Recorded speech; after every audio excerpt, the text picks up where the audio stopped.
Hi guys, welcome back to the channel. It's Farmhouse Mama. So I have with me today a friend. This is my raspberry tree or bush. I got this from Lowe's and it was $5. The original price was $10.98. I've wanted to grow another fruit, and I wanted something that would be fairly easy to grow. So I decided that I would pick raspberries. My strawberries are doing great, so I figured that I would give this a try, and if all else fails, I only paid $5. So I did buy two plants from Lowe's on their clearance rack maybe about 2 weeks ago, and they were the snapdragons, and they're actually starting to bloom. So I did bring them back to life. So I thought I would go ahead and try it with this raspberry bush. So the first thing I'm going to be doing is plucking off all this dead foliage, which is probably most of the tree, and then I'm going to hit it with some of this plant food that I purchased from Walmart today. And this is the plant food right here. It's water soluble, so you just mix it with water. I'm also going to hit this with some 511 and maybe a little bit of Epsom salt. So after I do that, we're going to see how it goes. If it needs to be in a warmer temperature or climate, then I can just pop it right into my greenhouse. So we're going to go ahead and get started and get all of this dead stuff off of this tree and see what we have. So I'm going to go ahead and put my trusty little gardening gloves on, which I need to wash. I need to wash all my gloves actually. And then I have my little gardening shears right here that I got from the Dollar Tree. Alright guys, so let's go ahead and get started and see what we end up with.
Alright guys, so this is basically what the raspberry tree looks like now.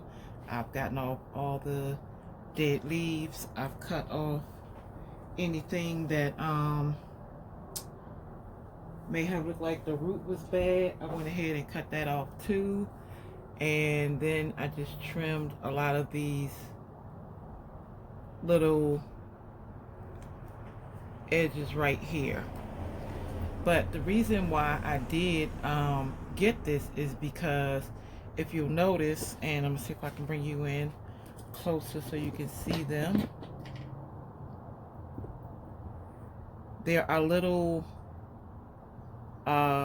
branches growing out of each side of these. I'm not sure if you can see them that well, and I don't really want to point to them because these things got little sticky bushes on them that kind of hurt. But I did see some new growth in here, so that's why I decided to go ahead and get this bush, and I just wrapped some floral wire from the Dollar Tree around it just to help it stand back up again. But I could see a lot of little buds that would be forming, so that's why I went ahead and got it. So we are going to go and hit this with some, we're going to go and, hello, we're going to go ahead and hit this with the 511, the plant food, and a little bit of Epsom salt, and see what happens. Okay guys, so I just hit up all of my plants with some of that plant food.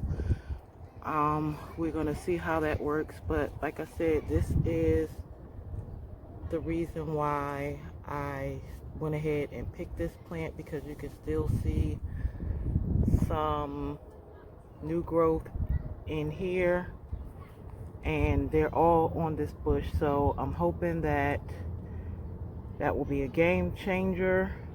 And I'm going to show you the plant that I did get from Lowe's, the Snapdragon that I got from Lowe's, and I was able to snip that down, and now it's getting ready to bloom.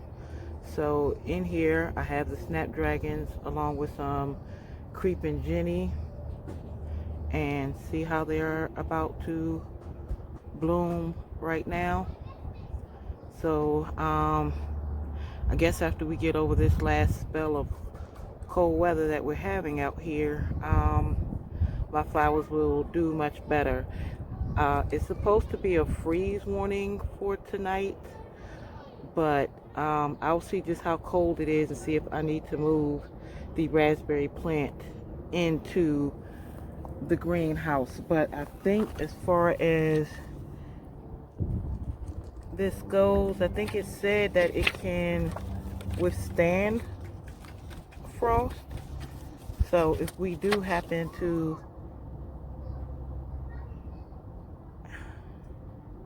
get any frost, I think that this can withstand it. So I will probably be putting this in a bigger pot at a later date. I just kind of want to see how it does right now, and then I'm going to go ahead and spray some of my neem oil spray on these plants down here, because it looks like some bugs may have been having lunch with my pineapple sage. So I'm going to go ahead and hit those with some spray, and that's it. So that's going to do it for this video, guys. I hope you enjoyed today's video. Feel free to give me a thumbs up. Don't forget to hit that subscribe button, and I will talk to you guys in the next video.